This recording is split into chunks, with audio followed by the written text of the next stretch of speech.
Hi, everybody.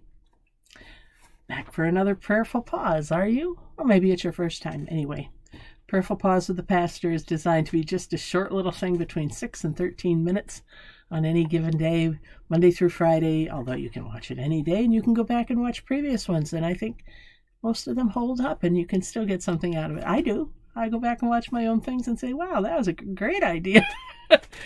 Too bad I didn't think of that again. But seriously, we need to carve out time in our lives for God, however we define that. And so today I want to talk just a little bit about how this question came up in one of the worship services recently. And it was, what spoke to you today in worship and what did it say? And then, which is great because at the end of a service, then you can sit there and kind of say, what did speak to me? What resonated? What vibrated something within me? But it doesn't just have to be worship. It could be anything about your day. Or anything about midday. What has spoken to me about my day so far? And what did it have to say? What really resonated? What did I do or think about or interact about that was especially meaningful? And I think if we get in the habit of doing that on a regular basis, then we become more aware of what's going on around us and how we are interacting with our environment. And I liken it to pianos. When I was teaching music, middle school music, like 1,000 years ago, it was really cool because I would take the piano and I would play a loud chord and then just lift my hands and it would, fade away. Or you could press the sustaining pedal, the damper pedal, play the loud chord, take your hands away, and it would continue to go. And if I were to just strum up the keys, like you see the pianists do that, all the way up the keys, and press a chord without really playing it, just depress the keys and then let go of the damper pedal. So you press the damper pedal, you do a glissando, and you just press the notes down on certain notes and lift up the damper pedal. Those keys continue to vibrate. And I think of it as kind of a sympathetic vibration. They are continuing to vibrate because they haven't been stopped yet until you lift the damper pedal. And I think about when I'm meeting someone, usually for the first or second time, I can tell if there's some connection. My daughter had a friend come back. They're in their mid-20s now. He's living on the West Coast. He came to visit, and I saw him, and it was just like old home week.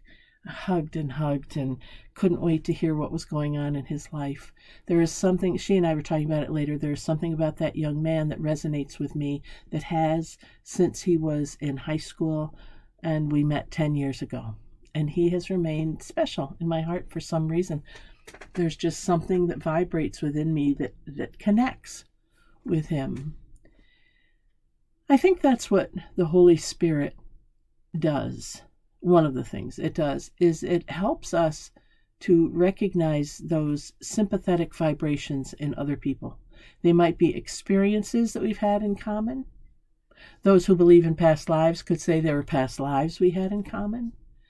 Might be interests that we have in common. It could just be the general way that one goes through life. Often, I think people who are survivors of trauma will recognize that quality in others, even other survivors, even if the kind of trauma is different. I had a man come to church recently who is a war vet and lives with PTSD. And we really connected around something. Finally, I said to him, I live with PTSD too.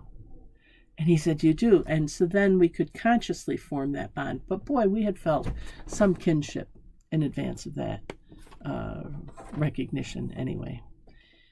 So, what I invite you to do today with this prayerful pause with the pastor is to just try to become aware.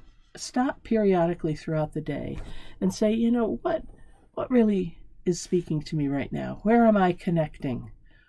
Where's the sympathetic vibration? Where am I vibrating on the same wavelength with someone or something? Like right now, I'm vibrating on the same length with Zara Cat, who just wants to be near her mama. I think animals do pick up on those things too. But that's the homework for today, to think about where am I vibrating, connecting, resonating with someone or something else, and then to ask, what is God trying to show me through this? What's the Holy Spirit offering to me through this connection? Okay, give it a try. Thanks for joining me with this prayerful pause. I'm Pastor Deb Swift in South Presbyterian Church in Rochester, New York. Till next time, see where you resonate, see where you connect. God bless. Take care. Bye for now.